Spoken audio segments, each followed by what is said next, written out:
Nous allons installer la peau sur le cou, ça s'appelle le muscle possier, c'est un muscle très fin, mais aussi sur le visage pour commencer à faire un visage et oublier le côté muscle et anatomie.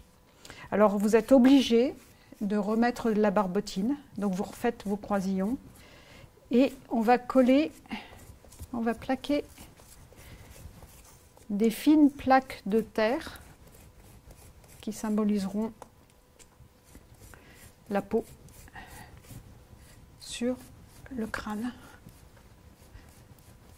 Donc je mets ma barbotine et on va placer et lisser après.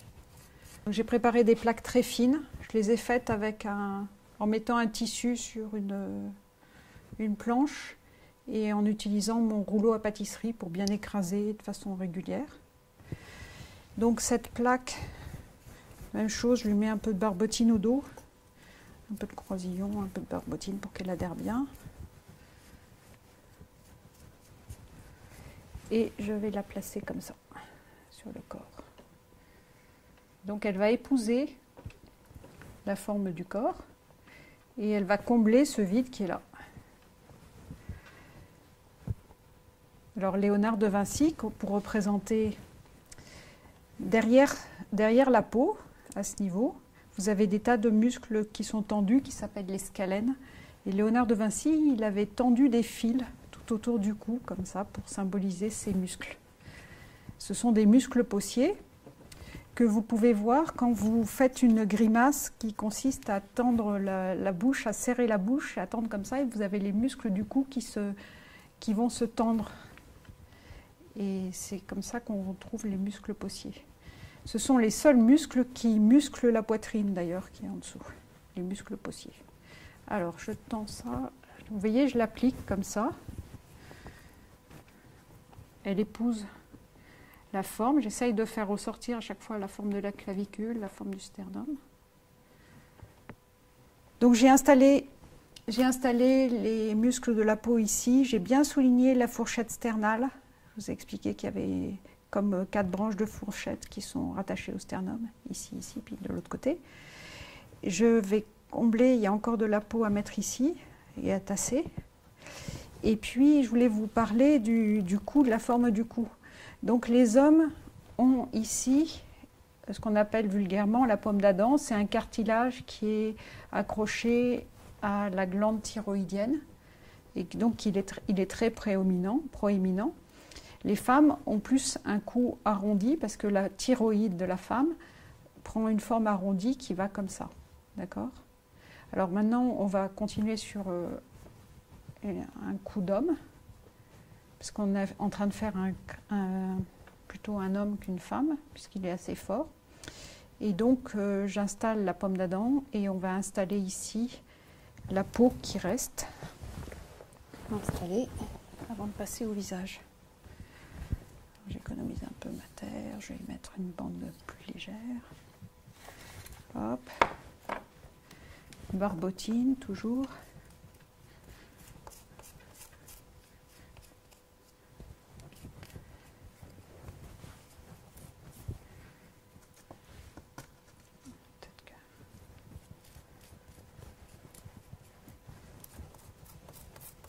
Puis il faut rajouter vraiment de la barbotine, surtout si votre terre sèche.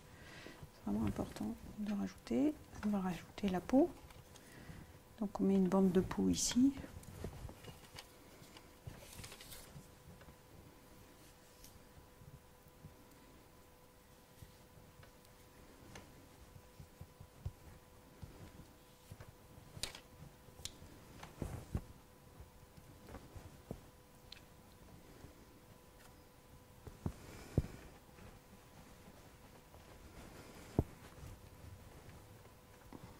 Et voilà pour le cou. Alors, il faut savoir que sous le visage, ici, c'est pas, il y a de la graisse ici. Et d'ailleurs, plus on vieillit, plus on accumule de la graisse dans le bas du visage. Donc, on n'a pas une coupure comme ça de son... Donc, je vais vous rajouter un peu de terre ici, qui va suggérer l'arrondi du dessous du cou. Et par-dessus, je vais rajouter de la peau. Voilà. Et là, on aura plus de profil. on a plus un profil réel. Donc voilà, on continue. Et nous allons pouvoir passer aux muscles, à la peau sur le visage. Donc je vais placer des plaques très très fines, je vais continuer avec mes plaques très fines pour suggérer la peau sur les tempes. C'est pour ça qu'un écorché, ça a toujours un côté monstrueux, parce que sur un écorché, il n'y a pas la graisse et il n'y a pas l'épaisseur de la peau. Il faut imaginer toutes les rondeurs que peut avoir un visage qui sont ajoutées par la peau. Hop. Alors je place ça. Il faut à la fois rajouter la peau et puis à la fois ne pas perdre la structure. Donc il faut rester avec des couches très très fines.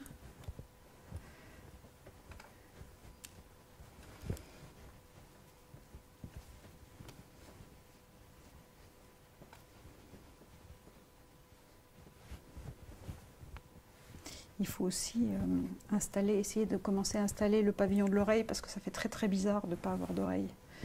Donc ici, ça s'appelle le tragus. L'oreille, elle a toujours une pente, elle n'est pas droite. Ça, c'est les débutants qui vont mettre une oreille droite. L'oreille, elle a une pente comme ça, d'accord? Et donc elle se dessine, elle part du haut voilà, et elle va en bas du nez, elle fait comme ça, donc la forme de l'oreille va être comme ça. Hop. Et il faut installer une espèce de coque à l'arrière sur laquelle l'oreille va reposer. Donc ça fait une coque.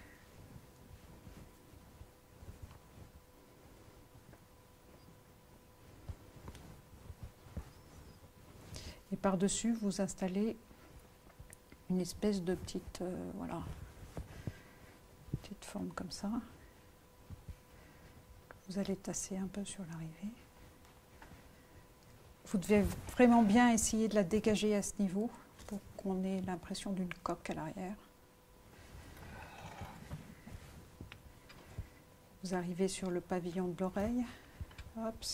Ça s'appelle le tragus, c'est le trou de l'oreille. Le trou de l'oreille, c'est important parce qu'il sert de mesure. Les sculpteurs utilisent beaucoup le trou de l'oreille pour prendre leurs mesures, pour les reporter. Ils reportent leurs mesures pour le niveau des yeux, le niveau du menton, et ils prennent leurs mesures à partir du trou de l'oreille. On continue sur l'oreille. On a marqué le tragus qui est là. Et puis, donc l'oreille, elle a une forme un peu d'ellipse, comme ça. On dit un point d'interrogation, plutôt, ça serait plutôt ça. Donc je fais l'intérieur de l'oreille, ça fait plutôt un point d'interrogation comme ça.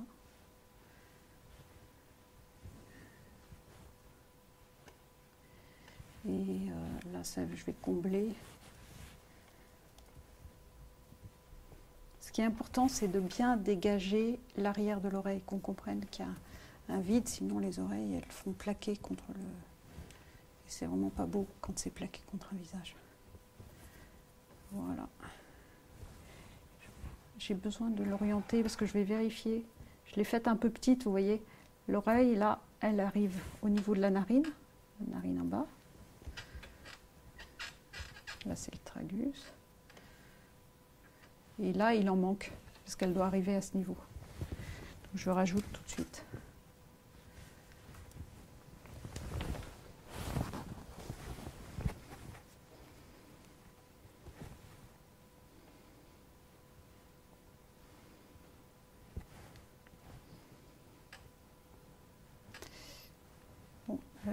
J'affinerai plus tard parce que de toutes les façons, on va apprendre à faire une oreille. Ça fait partie du programme. Pour l'instant, ça va.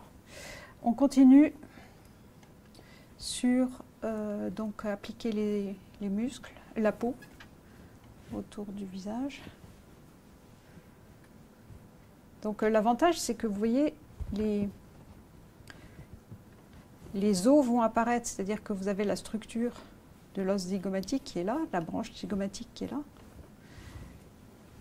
Et donc j'applique comme ça.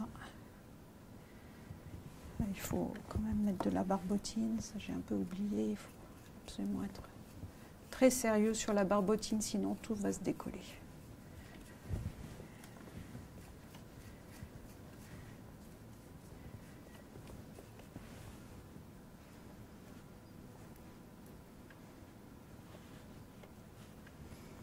Alors, vous n'êtes pas obligé de faire un travail très lisse, c'est même assez joli d'être un peu avec des irrégularités. Je suis plus pour un travail dit à la boulette. Si ça permet de mieux lire les muscles, autant l'utiliser.